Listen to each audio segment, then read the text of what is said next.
One thing I do want to say is that I want to see an Ohio State game plan for a playoff game now, right? Gonna Because have to. yeah, but we haven't seen that against Georgia. You got to be a little more creative, right? And find some ways to get guys open that maybe you haven't shown all year. They do it against Ohio State. Now it's time to do it against these really good teams. You're playing the best of the best here. They're not going to be blowing Alabama off the ball. I understand that teams have run on them, but this is a huge defensive line. They've got some guys that can rush the passer. So you damn well better find some ways to get J.J. McCarthy involved with his feet. I keep saying it, but now is the time, right? You've got nothing else to play for here except for these two games. If guys get banged up or get hurt, not hurt, but if they get the bumps and bruises, that's a chance you're going to take to beat these teams and win these games. No, there's no limits at this point. I think the whole playbook front to back is wide open.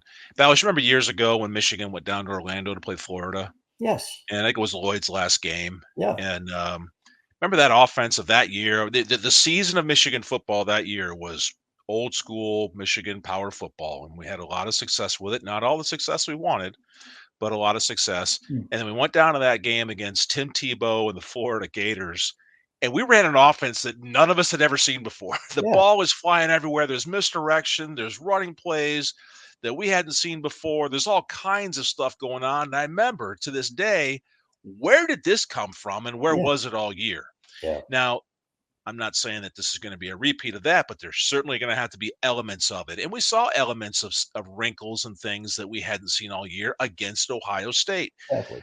It feels like this coaching staff is going to do some of the same things. They're going to have to. They're not certainly going to abandon the core of who they are offensively or certainly defensively. I don't think we want them to abandon who they are defensively, but offensively, they're going to have to because there's a little bit of blood in the water with this pass protection issue. Alabama will do everything they can to capitalize on that. And certainly, they're going to sit, like you said, just like Iowa did. They're going to sit in man protection against our wideouts and say, we dare you to get open. Leave the linebackers in to just spy the quarterback and put the D-line against our O-line and see how we do. Yeah. So we can do all the wrinkles you want. Michigan, to win this football game, is going to have to put their feet in their hands and their eyeballs where they belong and flat out execute to go along with wrinkles in the wide open playbook. Yeah, and that offensive line for Alabama isn't great. You watched them. What did you see from them? I know they're big. Man, some of these guys are absolutely huge, and they're going to maul people. If they can run the ball, it's going to be trouble for Michigan. Yeah, this to me will be the biggest test of the year for them. Yeah, it certainly will be. Their right guard is really powerful. The kid's really, really powerful. Not perfect. He got beat in a couple plays too, but really powerful kid.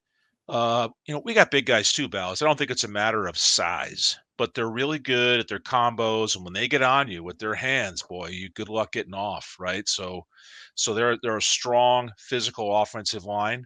I think the Achilles heel to this Alabama team is getting pressure on their quarterback. He's an incredible athlete, as we all saw, can run like the wind. He's got a super strong arm.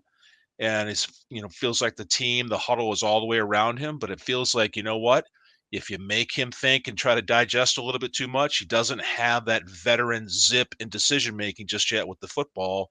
He hangs on to it for a lifetime back there and thinks that he can just outrun people at times. So if you put a fence around him, give him a little pressure, make him see something that he thinks, that he doesn't see, maybe you create a turnover or two.